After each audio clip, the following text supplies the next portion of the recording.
Thanks for joining me, everyone. Charles Moscowitz here. My guest is Russ Winter from Winter Watch, a regular in the program, excellent website. Russ, thanks for joining me today. Good to be back, Charles. So, Russ, we've been witnessing a virtual, if not a literal, communist revolution in the United States since the killing of George Floyd, and we've seen neighborhoods being black neighborhoods in particular being looted, black businesses burned, black people killed by these radical thugs. And then we see essentially a withdrawal of police and understandably from many of the big cities. And the result is that there's been an unprecedented amount of murder and violence in Chicago and St. Louis in particular in the past week. There was a 1 day level of violence that hadn't been that high in 30 years in the case of, I think, Chicago. Um, what do you make of this phenomena? What do you see happening here, both politically and also socially? Well, one of the real concerns I'm seeing now is the weaponization of race, and particularly the weaponization of certain segments of the black population. And I want to be very, very careful about the language I use. And so I've kind of developed some new language and new terms to use to describe this. And I kind of want to introduce it to you and kind of run it by you. Sure. The First of all, when I talk about any group, whether it's blacks or whites or Jews or whatever, I don't like sweeping terms. I don't like the idea of saying that Jews did this or did that. It's just too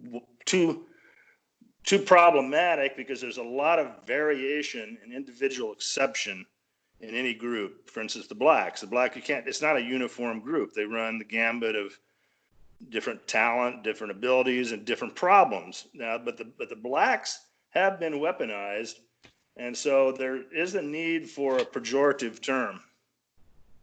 Now, I think a pejorative is necessary here, and the term that I use is Dinduism. And Dinduism it started in 4chan, and it was kind of mocking the black criminals primarily, the black criminal class, for saying, my son didn't do nothing. It's derived for that. So it's very behavioral, and it has a racial aspect to it. But I think it's so dynamite, in terms of describing a behavior, that I'm willing to use it to just describe this group that's running amok. And they're really pulverizing. They're going around and pulverizing all kinds of people. I mean, you could be Hispanic, you could be Jewish, you could be white, you could be black. They're just whooping on people. And you can see it. They love to film themselves. They love to put themselves on their Instagrams, killing somebody or beating somebody within an inch of their life. And I think that this latest George Floyd thing has kind of acerbated that. Now, the looting is going on, but that's kind of sort of tailed off a little bit. But now you're seeing this what I think could be a long summer of a lot of murder. So I want to kind of get into why it's considered pejorative and what pejorative terms mean. Now, pejorative, when I was growing up in Kansas, was just kind of normal how you dealt with people. It was, right. I was called, one of the things I was called was a prima donna. That was kind of my signal in terms of my behavior, that maybe I should check myself a little bit. So it's a normal part of growing up. It's a normal part of developing, and it doesn't seem to even exist in the black community. They just give these people a free ride, total tolerance. They have an inverted world that I kind of think stems from this postmodernism that's running amok, where any kind of disapproval is bad. It's not politically correct. There's moral relativism. There's this tyranny of the majority that's not PC. So if you can't ruffle people's feathers or knock them off the pedestal, how are they going to correct their behavior? Now, for instance, how are whites supposed to signal to blacks they're out of control? And I don't like the term black use. It's not accurate. What do you call this? We're talking about the phenomena of, because someone's black, they can't be criticized, and if you do criticize them, you could be called a racist, which of course is a term that could destroy a person's reputation, their career. And it's gotten to the point where if you don't say and you don't agree that there is, systemic racism in this country, then you're a racist. And any mention of criticism, and I think that what you're describing here, Russ, is the phenomena of this really devolving into individual people who happen to be black, that you can't criticize them because to do so you must be motivated by racial animus. You're criticizing them because of their race, which happens they happen to be black, but that's why you're doing it, and thus they become immune from criticism. Yeah, some of the things I was seeing, I was noticing this store clerk is beaten up in Macy's. I don't know if you saw that one, but I would No? be outraged. If white people were doing this, I would just be outraged. I really would. I would be outraged if this was going on. But the criminality, and I'm gonna go into the serial killer phenomena among whites. I have a lot among blacks that people don't know about, but there was a Dindu, for instance, who knocked down a 92-year-old white woman. I don't know if you saw that little I clip. did, yeah. I And he did had see that. 103 arrests. What's that all about? That's just getting worse. That is a poster boy for what we're talking about. 103 arrests, and he just casually knocks down a 92-year-old woman. And it's so casual that but it is weaponized because it creates a lot of fear in the community. There's one of them I saw. They cornered a couple of Hispanic guys in an elevator, slapping around, just bitch slapping them. Totally humiliating type of experience. And personally, I think the Hispanics. There's two groups of people in our country that don't screw around.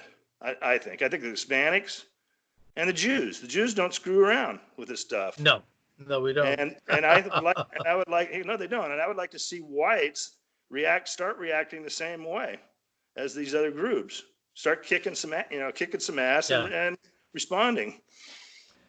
No, we don't screw around, and at the same time, we expect everyone else to, though. But going back to the issue of blacks, there's also this mentality among mostly non-black people that because blacks are allegedly the victims of what they call institutional racism, which I honestly don't think really exists any longer in this country. It certainly did. That therefore they're also, you have to promote them. You cannot question them. You can't criticize them, and it creates this almost inhuman imbalance. I mean, everyone should be criticized. That's life. I certainly have been criticized in my day. It's like that's just the way it is. It's not because of someone's black or their ethnic background. Yeah, not everybody needs to be a winner all the time either. There's loss in life, and there's basically failure in life, and not blaming it on other people, not being a victimized. There's one thing I kind of spotted about this discrimination aspect. I lived in Portland, Oregon for about 5 years, 2003, 2008. A very progressive town. In a lot of ways, I like the progressivism there. It was kind of different 15 years ago than it is now. I don't know kind of what's happened, but there's a high school there called Thomas Jefferson High School, and Portland's demographic is 6% black. And it's probably one of the least racist cities in America in terms of attitude. It's just almost very hard to find a racist there. And there's a high school out there that's 40% black and 60% white. It's out by Gresham, east of the Willamette River. And that's where they pulled the statue of Thomas Jefferson down the other day. Mm-hmm. And I was looking at the achievement scores. The gap of achievement is supposedly because of this discrimination. Well, the white kids out there are lower middle class. Those aren't wealthy white kids going to Thomas Jefferson High School. Plus they have to go to high school with a bunch of Dindus, which has got to be stressful. And the test ratings came out for the students at that high school, and the whites scored 7 10s, 7/10. So on a scale of 10, they were 7. Not bad. Pretty good achievement for poor white kids. The blacks were 1/10. So how do you explain that in a city like Portland, where there's almost no discrimination, where there's actually a lot of affirmative action, a lot of almost the opposite, kind of reverse racism is what we're seeing now. How can that be explained? So there's obviously a hard love question required here. And it's so bad in Portland that 3 years ago they purged the gang database because there weren't enough whites on it. I mean, that's how bad Portland has gotten. So how do you explain that? So then you have this claim of an achievement gap because of discrimination, and I think there's probably a couple elements going on, and we can get into that. What's contributing to Dinduism? That's the question. Well, how do we explain it? I mean, it's we're talking the bell curve here with like Charles Murray's research, which said that there is literally a biological difference, I think is what he said, and that's of course racist, and I don't believe that. I want to be clear. I think that it's not at all that. That's almost a Darwinian idea. I think that if a black person was put in a certain atmosphere culturally, they'll achieve the same as anyone else. But you brought up an issue that's it's uncomfortable, but it's true. Why is it? What is it? I mean, I would tend to ascribe it to a cultural issue, but what do you think, Russ? What is that? Why is there that gap? Well, I think there's environmental issues, cultural issues, the genetic part. I kind of agree with you. I'm not really totally buying into there. There might, and even if it's somewhat true, it's not going to, the whites score a little bit below Asians in IQ. It hasn't made any major difference. So that I don't think there's enough on the Murray scale to totally or explain much. But one of the problems is they start drinking and using drugs at about 9, 10 years old. And that's a serious problem. You're 9 years old, you start polluting your brain with narcotics and drugs, even marijuana. That's when your brain chemistry is forming. That's when your brain is still growing. So that's just crippling. You have drugs being used during prenatal. That's very harmful. Too much sugar, no focus on education. Lead poisoning. There's 18 million households in the United States that still have lead, and that's murder on kids. So if you're being subjected to all that, you don't have a chance. And then if you don't have a father at home and you have a complete cultural breakdown, then next thing you know, you're going around beating up store clerks and Macy's and laughing about it and posting it on Instagram.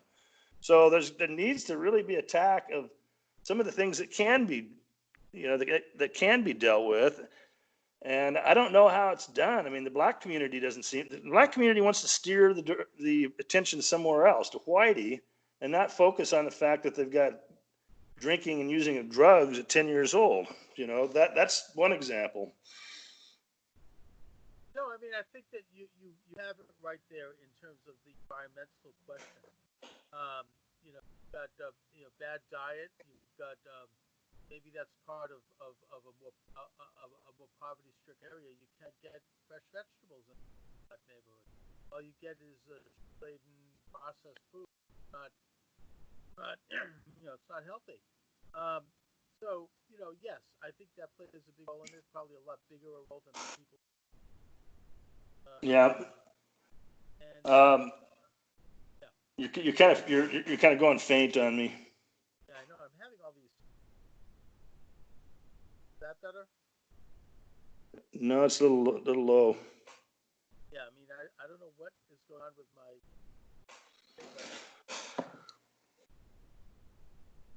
Because I think it's probably recording okay. Microphone, is that better? There you go. Okay. Yeah. And I think that looking at this, I mean, I'm studying sociology right now at a college, and so I'm thinking in terms of what are the policies and the cultures that have contributed to this phenomena in the Black community. I see it as what the left has done to the Black community, starting in the 1960s. It was in 1964 that and it was kind of a landmark document. Daniel Patrick Moynihan, who was the Assistant Secretary of Labor under Lyndon Johnson, wrote a report that was published at the time where he was concerned about the so-called war on poverty and the Great Society programs because he pointed out that by creating this national welfare entity, it would damage the Black family. That at that time and up until that time, the Black family was fairly intact. You had something like 85% of families, Black people were in families with marriages and children, that marriages actually were more stable in the Black community up until that point, and that these welfare programs would destroy that family. And he was right. By the 1970s, you had a drop in family cohesion because the welfare actually would give a financial incentive for the woman to get rid of her husband, and then more financial incentive to have more children out of wedlock.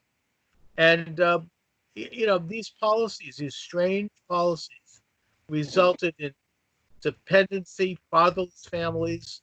The men were driven out of the house, and then on top of that, had economic policies that were anti-business, high regulation. Businesses driven out of minority neighborhoods where they just became too difficult to function there under this anti-business atmosphere, and thus have unemployed Black young men. And that's, of course, a recipe for, crime and drug introduction of drugs in the 1970s. We could talk about that, how that happened. I mean, I've talked to people who showed that it was quite deliberate. And The Gary Webb and all the Gary Webb, in. the late Gary Webb, who I've interviewed and who died under mysterious circumstances. Absolutely. San Jose Mercury. He wrote some incredible stories about this. Yeah, you should rerun that interview if you still have it. I wish I could, but I don't still have it because I did it before the days of the internet. Believe me, I wish I could. Well, in terms of the Black male, there's kind of the Black Lives Matter has issued a statement to quote unquote attack racists in public based upon some vibe, I guess they have. If you got the wrong bad vibe about somebody, just go ahead and attack them. So they're going beyond the council culture, you fear losing your job or whatever, to dispossession and terror. And this phase really worries me because there will be a reaction to it. There's bound to be, and I'm getting rumblings among the white people I know that I'm kind of seeing a pickup in dislike of Blacks coming out of this from people that aren't normally that way. So it's starting to pick up.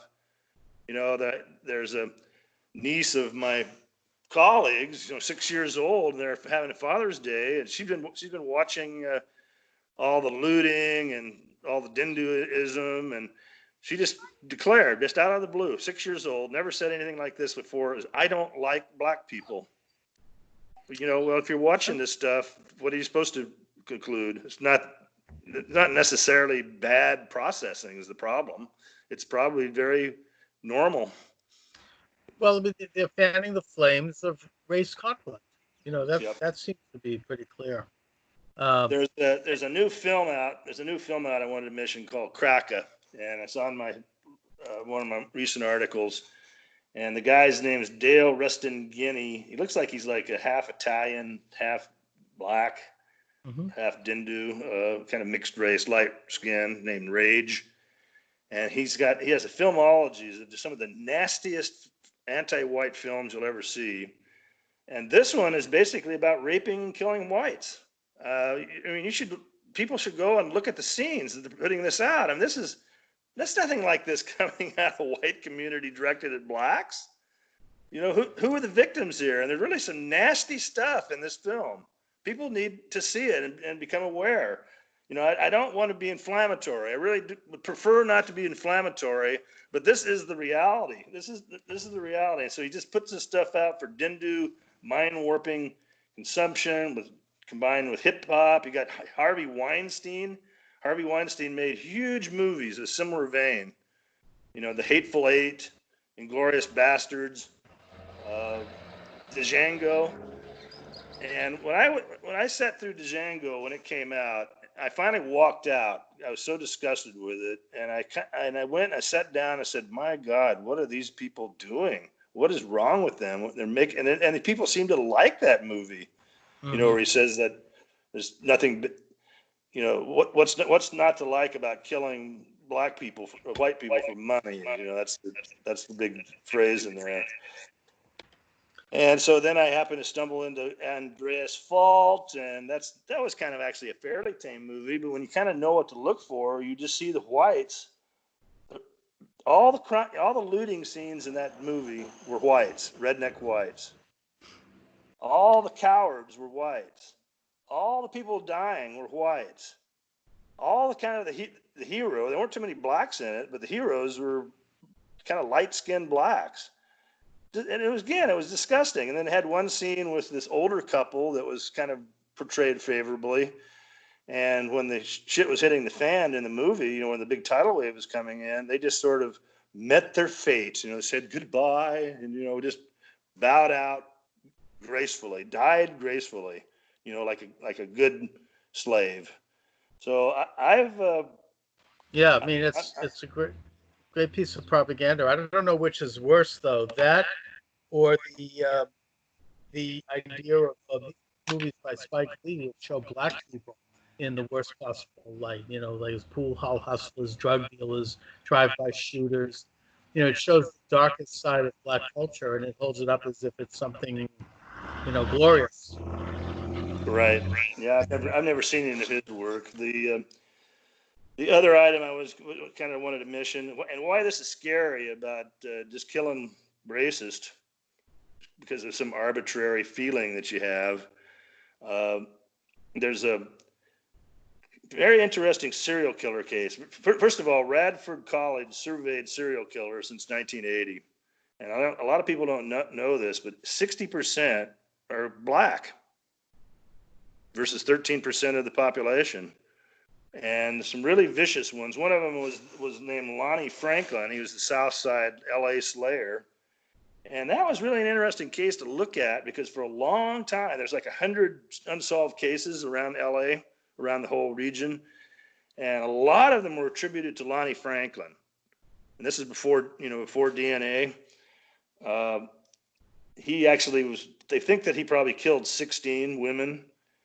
But what happened is in 2004, they started taking DNA from anybody who was in prison, anybody who was on probation. They collected DNA samples from their whole prison and jail population in California, and then started going and checking back on some of these old cases, these old cold cases from the 1980s and 1990s.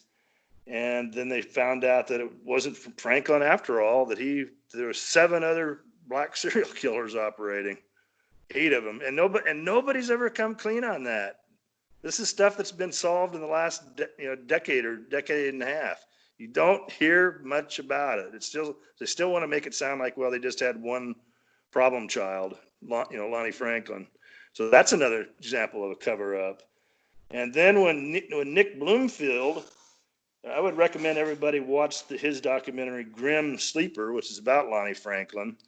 He goes into the hood, and Bloomfield's a liberal. He's always talking about the poverty, and he doesn't make them accountable for their behavior. But then he goes in and interviews the boys in the hood, the friends of Lonnie Franklin, and they're saying, well, yeah, Lonnie used to bring his snuff films around, show it to us. But there's this culture of not snitching. And in fact, they were kind of sympathetic. They thought that he was doing God's work, doing good work to get rid of the prostitutes on the corners. I mean, it just disgusting attitude. So it's all part of what we're talking about. Black badly because they have to be. And one of the ironies of Oh, you're faded again. Did you hit your switch?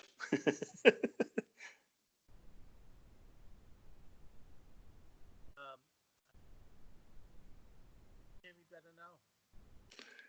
Now you're out. You've turned off.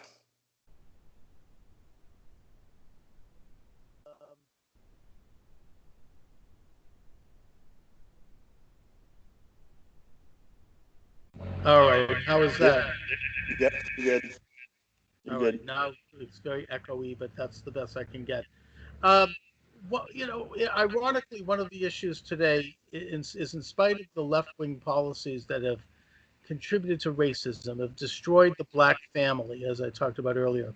They've destroyed the black church by buying off ministers, starting with the Negro Project in the 1930s that led to Margaret Sanger putting abortion mills in black neighborhoods and paying off ministers, or destroying the black education with their bad methodologies in school, like Look, Say Reading, which has created illiteracy, and other methods rather than teaching a young student how to think properly and how to be independent. And this is all after as they destroy the family without the father. In spite of all that, you've had a drop in racism in this country. You've had a rise in the black middle class and the black upper class. And so now they've resorted to looking for racism with this micro aggression therapy. It comes from Harvard professor Charles Pierce, who wrote a book about it in the 1980s, where you can look at someone under a microscope and find a racist gene. They might have said something that could be interpreted as racist and 20 years ago, and suddenly that's held up as actual racism, unconscious racism. I mean, it's gotten to be that ridiculous that now everything can be called racist, and it's always applied to people who are enemies of the left. That's really what it comes down to, and that's what we're looking at now, and it fetishizes black people to the extent that we're not going to actually deal with the genuine social problems that they confront, problems that you started out with here, Russ, like environmental issues and issues of bad economics, which cause poverty. Yeah, I mean that's pretty much it. I mean, you go through life and you just observe independently in life and come up with your own conclusions and stuff. And I was raised. God, my parents were really tough on racial issues. You could not use an N word. I mean, they would smack you. So I was really raised in a very anti-racist environment. I had really great parents, and they were right. They're right on a lot of stuff. And I grew up at a time I saw institutional racism firsthand. Like in 1963. I'm old enough to actually have seen it firsthand. Sure. I went down to Louisiana in 1963 from Kansas boy with my family, and we pull up into this restaurant. And it had a sign that said private club. Well, we didn't know what that meant. And so we go back to the car, and the guy opens up the door and he says, "Hey, folks, come on in. That sign's just to keep the niggers out." Man, I mean, I never seen it. I didn't see that up in Kansas. I had guys that maybe 10% black in my community, and they kind of lived on the other side of the tracks, but they were jocks. They were in sports. The race relations were pretty good. They weren't going around, doing dindu nonsense. So that's how I was raised. I don't think I have a racist gene. I wasn't raised that now. You could accuse me of it, but I think I'm coming from a pretty intelligent place. Well, but the thing is, if you run afoul of the left, you're going to be accused of racism. I mean, I could get into a couple of examples that I know of. I don't really want to go anecdotal here, but it's a weapon, as you said. It's the weaponization of race. Well, bring it on, leftists. Bring it on. Yeah, right. Exactly. Mothers. Yeah, really. I mean, me too. I mean, I'm not going to, I mean, I usually will turn the tables and say, let's take a look at who really is the racist and what policies they've supported and how they've used black people and the black community as cannon fodder in their own revolution. And that's exactly what they're doing now. Yeah, well, anybody comes after me, I'll check them out, check out their backgrounds, and do a write-up on them. That's my plan. And it's a good one. Let's continue with it. Anyway, Russ, listen, first of all, I want to apologize for my sound problems today. I'm going to have to get with someone to see if I can work on this, and we'll do it again when I have the better audio going on. But I really appreciate you joining me. Great talk. Okay, thanks, Charles. All right, Russ, take care. Bye-bye. Bye-bye.